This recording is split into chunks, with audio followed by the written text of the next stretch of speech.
That's what my bank account balance say. I got a check from a shoe company, now I do anything a New Balance say. I bought her a plane ticket out of state. I got me a shorty from Runaway, said I'm in town today. She said she coming over. What is up, you cunts? It's end of the work day, getting ready to watch a little Thursday night football. Gonna get this out to you guys before the game start. I believe the game's at 7:20, I think, today. But yeah, we got a little preview to do for you. I cannot wait for this. I'm excited to still be in this. We pulled off a monumental upset. Run CMC. I don't even know why it's still our fucking team name. We don't have Chris McCaffrey anymore. He doesn't want to play. He doesn't want to win a championship. You know what? If he doesn't win a championship, that's fine. We'll do it without him.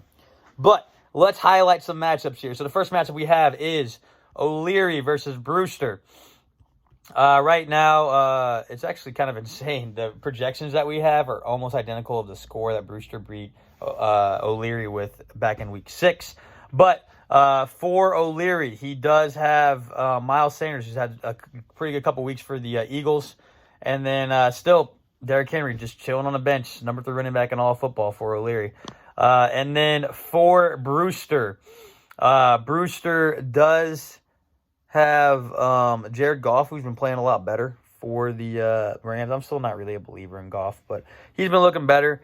And then Robert Woods as well. Got to talk about his probably number 1 target, him or Cooper Kupp, but I like what Woods has been doing recently for Brewster. Next matchup, we have Lou versus Under the Influence for Mikey P. Lou did take this matchup back in week 13, but Michael P is projected to win this matchup. Mr. Poopgate himself, Lamar Jackson, going to highlight him. He looked pretty good, especially on the ground. I'm glad he's starting to run again for Lou. And then also, we hope he plays this week, but with Devontae Parker, that Miami team is looking better and better. And so we'll see if that can keep things going for Lou. And then over there for Mikey P, Cam motherfucking Akers. Wow. He was unbelievable last week. Where in the hell did that come from? That was outrageous.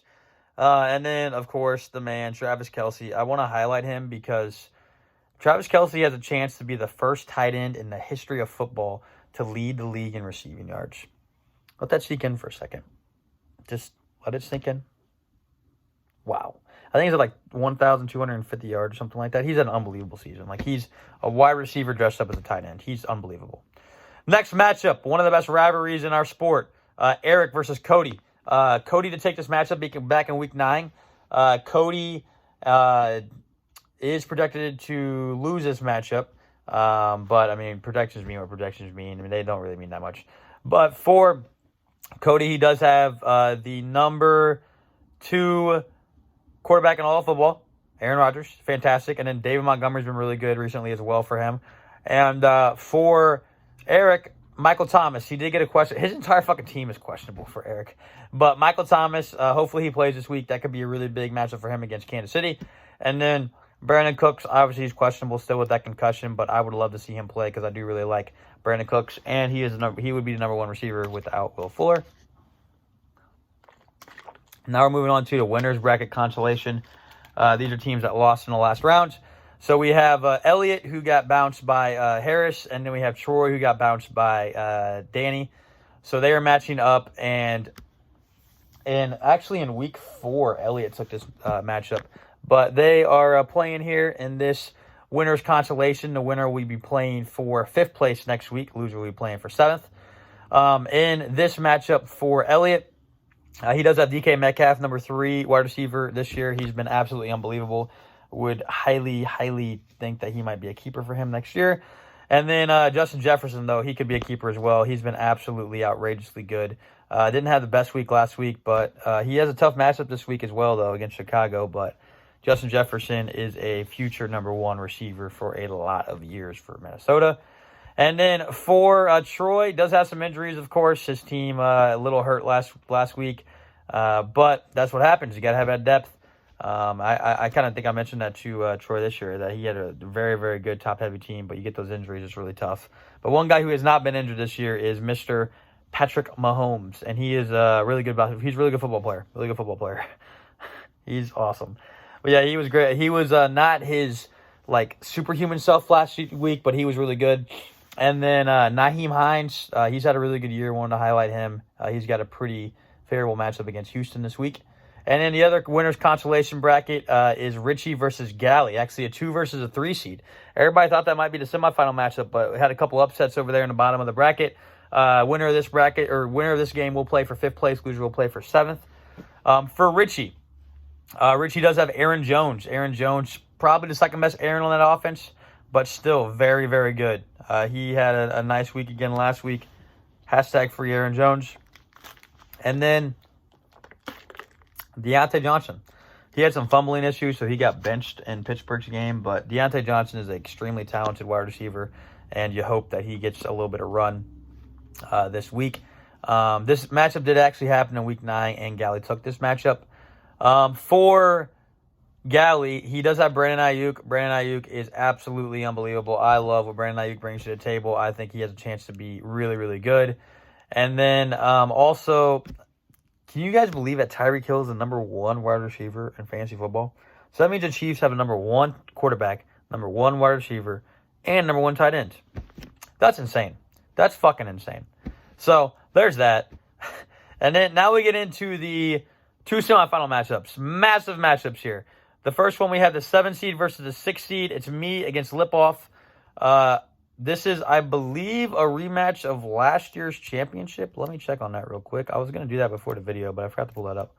So give me just a second to pull that up. Probably be if I go to playoff bracket here. I'm pretty sure Lipoff and I played last year because I remember he was supposed to beat me, and I was pissed because I think that he actually probably should have beat me if I remember that correctly. But yeah, so we're matching up in that first semifinal matchup. You know, gonna kind of see what happens with that, and I just want to have it pulled up. Wait, that was 2 years ago. Was that 2 years ago where I played Lipoff? Because Mikey P won last year.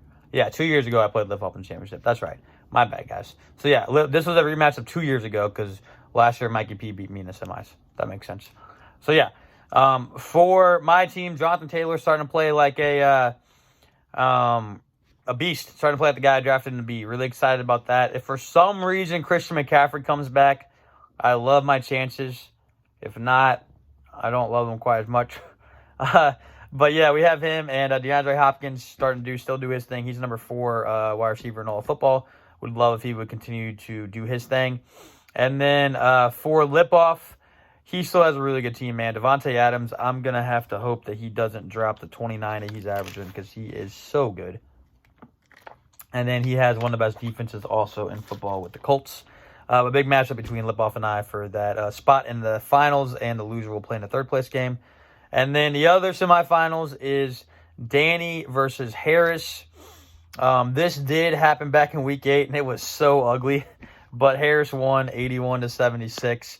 But for Danny, Danny does have James Robinson, the number 4 running back in all of football, undrafted free agent.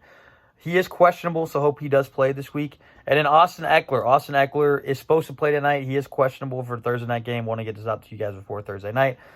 His running backs are really, really good. Danny has probably the best running backs in the league.